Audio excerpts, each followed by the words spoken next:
नमस्कार। ये रामायण कथा पूरी तरह से श्रीमद् वाल्मीकि रामायण के ऊपर आधारित है। यदि आप इसका निरंतर श्रवण करते रहना चाहते हैं तो इस चैनल को सब्सक्राइब ज़रूर कर लें और आगे आने वाली सभी पॉडकास्ट के नोटिफिकेशन के लिए बेल आइकन को भी ज़रूर से प्रेस कर दें।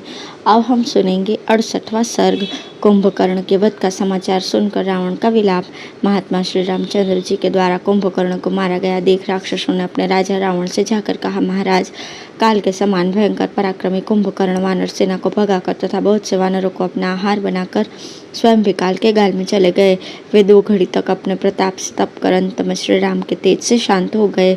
उनका आधा शरीर भयानक दिखाई देने वाले समुद्र में घुस गया और आधा शरीर नाक कान कट जाने से खून बहाता हुआ लंका के द्वार पर पड़ा है।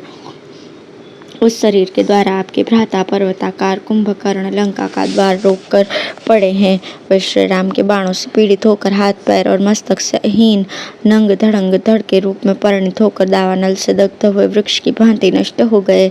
महाबली कुंभकर्ण युद्ध स्थल में मारा गया ये सुनकर रावण शोक से संतप्त एवं मूर्छित हो गया और तत्काल पृथ्वी पर गिर पड़ा। अपने काका के निधन का समाचार सुनकर देवांतक नरांतक त्रिशिरा और अतिकाय दुख से पीड़ित होकर फूट फूट कर रोने लगे। अनायासी महान कर्म करने वाले श्री राम के द्वारा भाई कुंभकर्ण मारे गए ये सुनकर उसके सौतेले भाई महोदर और महापार्श्व शोक से व्याकुल हो गए। तदंतर बड़े कष्ट से होश में आने पर असुरराज रावण कुंभकर्ण के वध से दुखी होकर विलाप करने लगा। उसकी सारी इंद्रियां शोक से व्याकुल हो उठी थीं। हा वीर, हा महाबली कुंभकर्ण, तुम शत्रुओं के दर्प का दलन करने वाले थे, किंतु दुर्भाग्यवश मुझे असहाय छोड़कर यमलोक को चल दिए।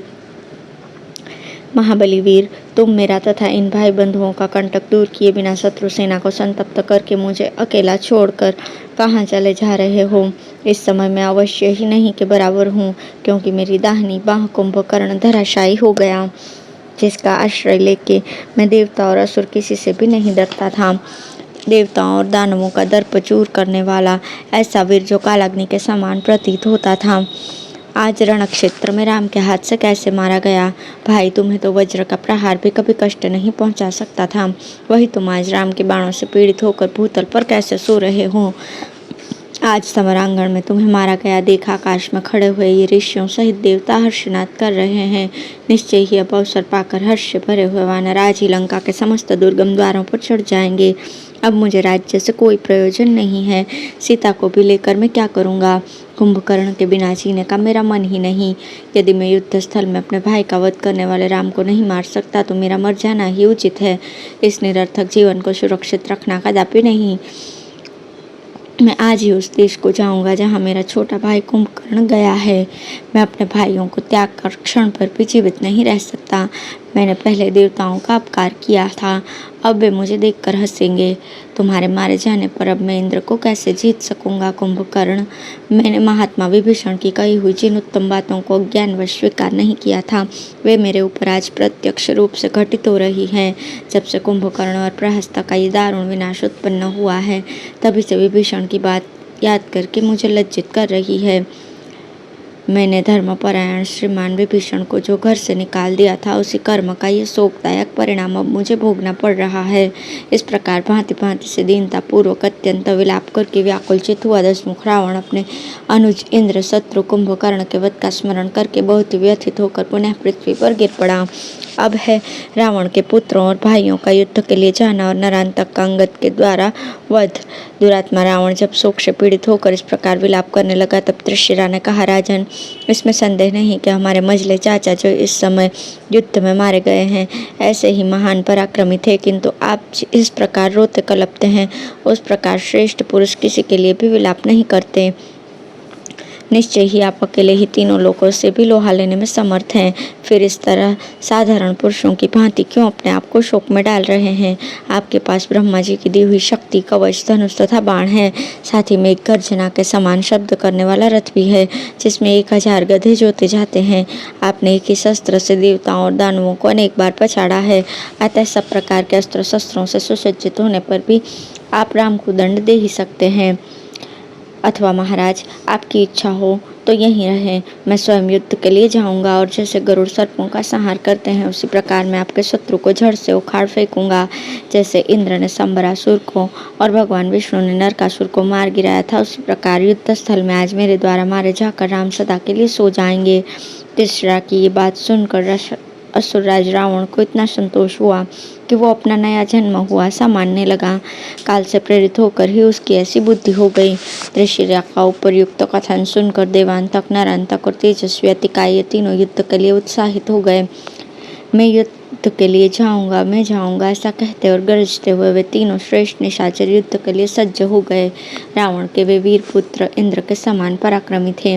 वे सब के सब आकाश में विचरण करने वाले माया विशारद, रण दुर्मद तथा देवताओं का भी दर्प दलन करने वाले थे। वे सभी उत्तम बल से संपन्न थे। उन सब की कीर्ति तीनों लोकों में फैली हुई थी और समर भूमि में आने पर गंधर्वों, किन्नरों तथा बड़े बड़े नागों सहित देवताओं से भी कभी उन सब की पराजय सुनी नहीं गई थी। वे सभी अस्त्रवेत्ता, सभी वीर और सभी युद्ध की कला में निपुण थे। उन सबको शस्त्रों और शास्त्रों का उत्तम ज्ञान प्राप्त था और सबने तपस्या के द्वारा वरदान प्राप्त किया था। सूर्य के समान तेजस्वी तथा शत्रुओं की सेना और संपत्ति को रौंद डालने वाले उन पुत्रों से घिरा हुआ राक्षसों का राजा रावण, बड़े बड़े दानवों का भी दर्प चूर्ण करने वाला, देवताओं से घिरे हुए इंद्र की भांति शोभा पा रहा था। उसने अपने पुत्रों को हृदय से लगाकर नाना प्रकार के आभूषणों से विभूषित किया और उत्तम आशीर्वाद देकर रणभूमि में भेजा। रावण ने अपने दोनों भाई युद्धोन्मत्त, महापार्श्व और मत को भी युद्ध में कुमारों की रक्षा के लिए भेजा। वे सभी महाकाय राक्षस समस्त लोगों को रुलाने वाले महामना रावण को प्रणाम और उसकी परिक्रमा करके युद्ध के लिए प्रस्थित हुए। सब प्रकार की औषधियों तथा गंधों का स्पर्श करके युद्ध की अभिलाषा रखने वाले त्रिशिरा, अतिकाय, देवांतक, नरांतक, महोदर और महापार्श्व ये 6 महाबली श्रेष्ठ निशाचर काल से प्रेरित होकर युद्ध के लिए पुरी से बाहर निकले। उस समय महोदर ऐरावत के कुल में उत्पन्न हुए काले मेघ के समान रंग वाले सुदर्शन नामक हाथी पर सवार हुआ। समस्त आयुधों से संपन्न और तूणीरों से अलंकृत महोदर उस हाथी की पीठ पर बैठकर अस्ताचल के शिखर पर विराजमान सूर्यदेव के समान शोभा पा रहा था। रावण कुमार त्रिशिरा एक उत्तम रथ पर आरूढ़ हुआ जिसमें सब प्रकार के अस्त्र शस्त्र रखे गए थे और उत्तम घोड़े जुते हुए थे। उस रथ में बैठकर धनुष धारण किए त्रिशिरा विद्युत उल्का ज्वाला और इंद्रधनुष से युक्त मेघ के समान शोभा पाने लगा। उस उत्तम रथ में सवार होकर 3 किरीटों से युक्त त्रिशिरा 3 सुवर्णमय शिखरों से युक्त गिरिराज हिमालय के समान शोभा पा रहा था। राक्षस राज रावण का अत्यंत तेजस्वी पुत्र अतिकाय समस्त धनुर्धारियों में श्रेष्ठ था। वह भी उस समय एक उत्तम रथ पर आरूढ़ हुआ। उस रथ के पहिए और धुरे बहुत सुंदर थे। उसमें उत्तम घोड़े जुते हुए तथा उसके अनुकर्ष और कुबर भी सुदृढ़ थे। तूणीर, बाण और धनुष के कारण वो रथ उद्दीप्त हो रहा था। प्राश, खड्ग और परिघों से वो भरा हुआ था। वो सुवर्ण निर्मित विचित्र एवं दीप्तिशाली किरीट तथा अन्य आभूषणों से विभूषित होकर अपनी प्रभा से प्रकाश का विस्तार करते हुए मेरु पर्वत के समान सुशोभित होता था। उस रथ पर श्रेष्ठ निशाचरों से घिरकर बैठा हुआ वो महाबली असुर राजकुमार देवताओं से घिरे हुए वज्रपाणी इंद्र के समान शोभा पाता था। नरांतक उच्च श्रवा के समान श्वेत वर्ण वाले एक सुवर्ण भूषित विशालकाय और मन के समान वेगशाली अश्व पर आरूढ़ हुआ। उल्का के समान दीप्तिमान प्राश हाथ में लेकर तेजस्वी नरांतक शक्ति के लिए मोर पर बैठे हुए तेज पुंज से संपन्न कुमार कार्तिकेय के समान सुशोभित हो रहा था।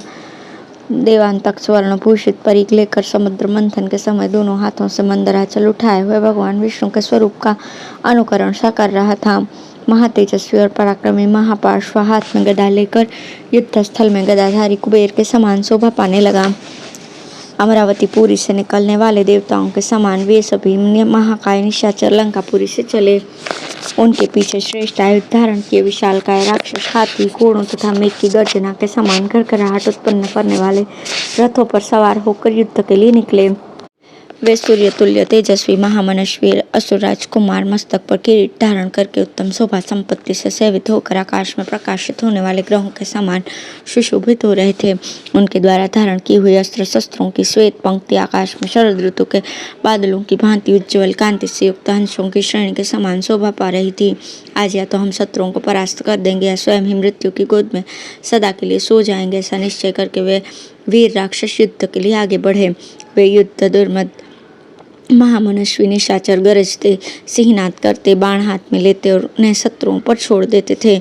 उन राक्षसों के गर्जने, ताल ठोंकने और सिंहनाद करने से पृथ्वी कंपित सी होने लगी और आकाश फटने सा लगा।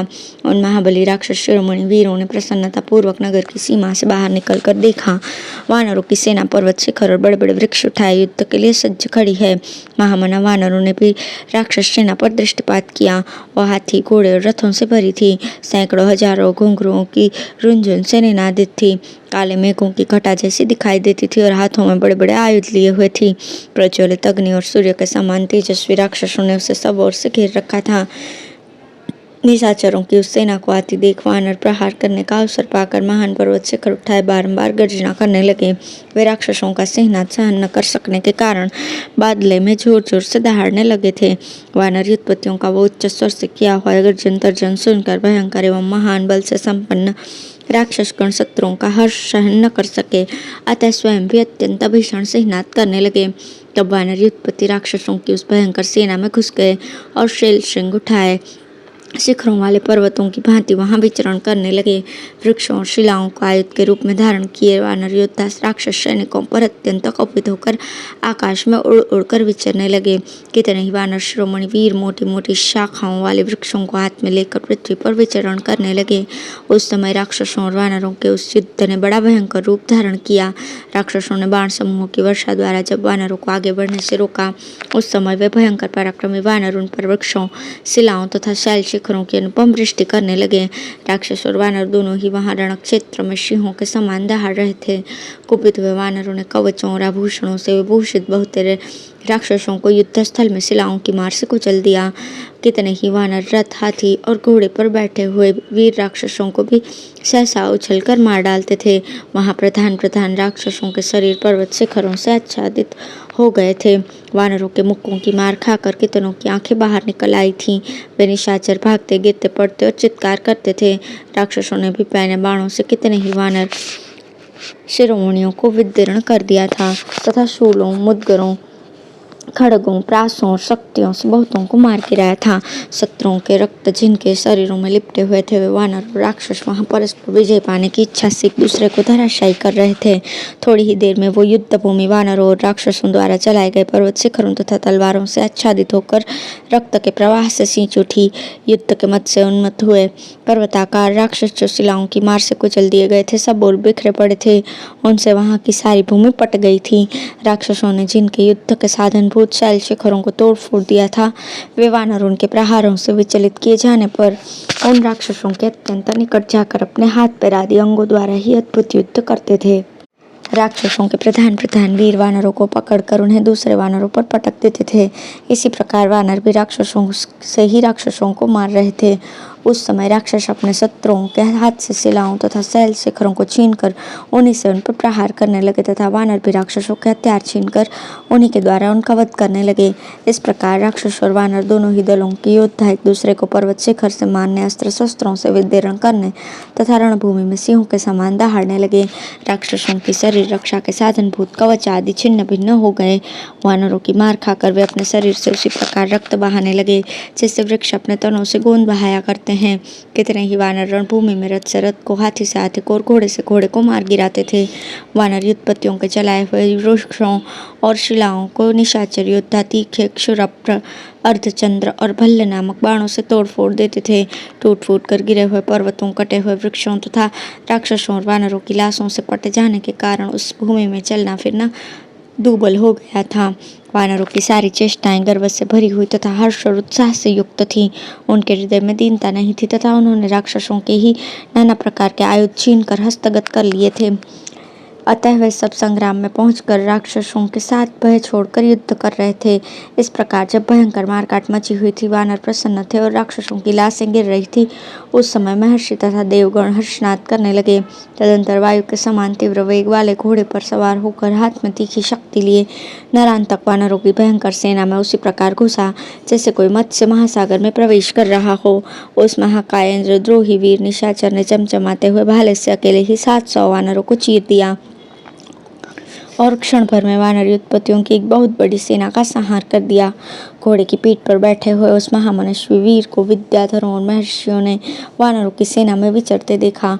वह जिस मार्ग से निकल जाता, वही धराशायी हुए पर्वताकार वानरों से ढका दिखाई देता था और वहां रक्त एवं मांस की कीच जम जाती थी। वानरों के प्रधान प्रधान वीर जब तक पराक्रम करने का विचार करते, तब तक ही नरांतक इन सबको लांग कर भाले की मार से घायल कर देता था। जैसे दावानल सूखे जंगलों को जलाता है, उसी प्रकार प्रज्वलित प्राश लिए नरांतक युद्ध के मुहाने पर वानर सेनाओं को दग्ध करने लगा। वानर लोग जब तक वृक्ष और पर्वत शिखरों को उखाड़ते तब तक ही उसके भाले की चोट खाकर वज्र के मारे हुए पर्वत की भांति ढह जाते थे।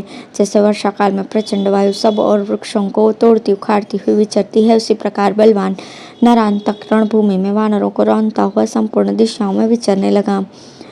वानरवीर भय के मारे न तो भाग पाते थे, न खड़े रह पाते थे और न उनसे दूसरी कोई चेष्टा करते बनती थी। पराक्रमी नरांतक उछलते हुए, पड़े हुए और जाते हुए सभी वानरों पर भालों की चोट कर देता था। उसका प्रास अपनी प्रभासी सूर्य के समान उद्दीप्त हो रहा था और यमराज के समान भयंकर जान पड़ता था। उस एक ही भाले की मार से घायल होकर झुंड के झुंड वानर धरती पर सो गए। वज्र के आघात को भी मात करने वाले उस प्रास के दारुण प्रहार को वानर सह नहीं सके। वे जोर जोर से चित्कार करने लगे। वहां गिरते हुए वानर वीरों के रूप उन पर्वतों के समान दिखाई देते थे जो वज्र के आघात से शिखरों के विदीर्ण हो जाने से धराशायी हो रहे हों। पहले कुंभकर्ण ने जिन्हें रणभूमि में गिरा दिया था, वे महामनस्वी श्रेष्ठ वानर उस समय स्वस्थ होकर सुग्रीव की सेवा में उपस्थित हुए। सुग्रीव ने जब सब ओर दृष्टिपात किया तब देखा कि वानरों की सेना नरांतक से भयभीत होकर इधर उधर भाग रही है। सेना को भागती देख उन्होंने नरांतक पर भी दृष्टि डाली, जो घोड़े की पीठ पर बैठकर हाथ में भाला लिए आ रहा था। उसे देखकर महातेजस्वी वानरराज सुग्रीव ने इंद्रतुल्य पराक्रमी वीर कुमार अंगद से कहा, पुत्र, वह जो घोड़े पर बैठा हुआ वानर सेना में हलचल मचा रहा है, उस वीर राक्षस का सामना करने के लिए जाओ और उसके प्राणों का शीघ्र ही अंत कर दो। स्वामी की आज्ञा सुनकर पराक्रमी अंगद उस समय मेघों की घटा के समान प्रतीत होने वाले वानर सेना से उसी प्रकार निकले जैसे सूर्यदेव बादलों की ओर से प्रकट हो रहे हों। वानरों में श्रेष्ठ अंगद शैल समूह के समान विशालकाय थे। वे अपनी बाहों में बाजूबंद धारण किए हुए थे, इसलिए सुवर्ण आदि धातुओं से युक्त पर्वत के समान शोभा पाते थे। वालिपुत्र अंगद महातेजस्वी थे। उनके पास कोई हथियार नहीं था, केवल नख और दाढ़ी उनके अस्त्र शस्त्र थे। वे नरांतक के पास पहुंचकर इस प्रकार बोले, ओ निशाचर, ठहर जा। इन साधारण वानरों को मारकर तू क्या करेगा? तेरे भाले की चोट वज्र के समान असह्य है, किंतु जरा इसे मेरी छाती पर तो मार। अंगद की ये बात सुनकर नरांतक को बड़ा क्रोध हुआ। वो कुपित होकर दांतों से ओठ दबाकर सर्प की भांति लंबी श्वास लेकर वालिपुत्र अंगद के पास आकर खड़ा हो गया। उसने उस चमकते हुए भाले को घुमाकर सहसा उसे अंगद पर दे मारा। वालिपुत्र अंगद का वक्षस्थल वज्र के समान कठोर था। नरांतक का भाला उस पर टकराकर टूट गया और जमीन पर जा पड़ा। उस भाले को गरुड़ के द्वारा खंडित किए गए सर्प के शरीर की भांति टुक टुक होकर पड़ा देखकर वालिपुत्र अंगद ने हथेली ऊंची करके नरांतक के अश्व के मस्तक पर बड़े जोर से थप्पड़ मारा। उस प्रहार से अश्व का सर फट गया, पैर नीचे को धंस गए, आंखें फूट गई और जीभ बाहर निकल आई। वह पर्वताकार अश्व प्राणहीन होकर पृथ्वी पर गिर पड़ा। घोड़े को मरकर पृथ्वी पर पड़ा देख नरांतक के क्रोध की सीमा न रही। उस महाप्रभावशाली निशाचर ने युद्ध स्थल में मुक्का तानकर वाली कुमार के मस्तक पर मारा। मुक्के की मार से अंगद का सर फूट गया। इससे वेगपूर्वक गरम गरम रक्त की धारा बहने लगी। उनके माथे में बड़ी जलन हुई। वे मूर्छित हो गए और थोड़ी देर में जब होश हुआ तब उस राक्षस की शक्ति देखकर आश्चर्यचकित हो उठे। फिर अंगद ने पर्वत शिखर के समान अपना मुक्का ताना, जिसका वेग मृत्यु के समान था। फिर उन महात्मा वाले कुमार ने उससे नरांतक की छाती में प्रहार किया। मुक्के के आघात से नरांतक का हृदय विदीर्ण हो गया। वो मुंह से आग की ज्वालाएं उगलने लगा। उसके सारे अंग लहूलुहान हो गए और वो वज्र के मारे हुए पर्वत की भांति पृथ्वी पर गिर पड़ा। वाली कुमार के द्वारा युद्ध स्थल में उत्तम पराक्रमी नरांतक के मारे जाने पर उस समय आकाश में देवताओं ने और भूतल पर वानरों ने बड़े जोर से हर्षनाद किया। अंगद ने श्री रामचंद्र जी के मन को अत्यंत हर्ष प्रदान करने वाला वो परम दुष्कर पराक्रम किया था। उससे श्री रामचंद्र जी को भी बड़ा विस्मय हुआ। तत्पश्चात भीषण कर्म करने वाले अंगद पुनः युद्ध के लिए हर्ष और उत्साह से भर गए। इस प्रकार श्री वाल्मीकि निर्मित रामायण आदि काव्य के युद्ध कांड में 69वां सर्ग पूर्ण हुआ। धन्यवाद।